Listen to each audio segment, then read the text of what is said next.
अच्छा एक मिनट यार, ये हमारा जो है ना, एक तो डोर हमने शो कर लिया, एक पॉइंट रह गया कि डबल डोर जो है किस तरह से शो करते हैं।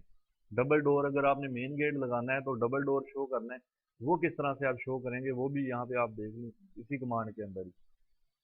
तो आपने यहाँ पर क्या करना है, इतना हम हमारी ड्राइंग ऑन हो गई है, नजर आ रहा है सबको? हमजा लाइट जरा ऑफ करो ना फ्रंट वाली, फिर क्लियर नजर आए।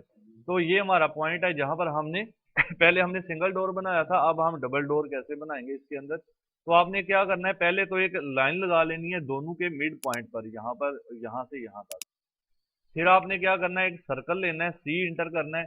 फिर इस पॉइंट से लेकर आप लाइन के सेंटर तक सर्कल लगाएंगे, और फिर सर्कल लेंगे एक और, सी इंटर, और इस लाइन से, इस पॉइंट से लेकर इसी मिड पॉइंट तक इस सर्कल लगाएंगे।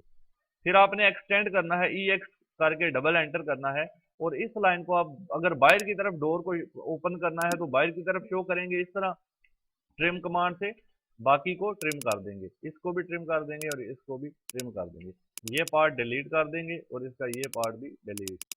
तो इस तरह से हम डबल डोर को बाहर की तरफ ओपन है शो कर सकते हैं। अगर आपने डबल डोर अंदर की तरफ ओपन करना है तो आप इन दो लाइंस को, यानी इसको ऊपर की तरफ एक्सटेंड करेंगे और इस लाइन को आप ऊपर की तरफ एक्सटेंड करेंगे, और फिर इधर से ट्रिम होगा तो ये डोर अंदर की तरफ शो हो जाएगा। ठीक है, तो डबल डोर की समझ आ गई है? ठीक है जी, अब बनाएं, इसकी प्रैक्टिस कर लें बैठ के।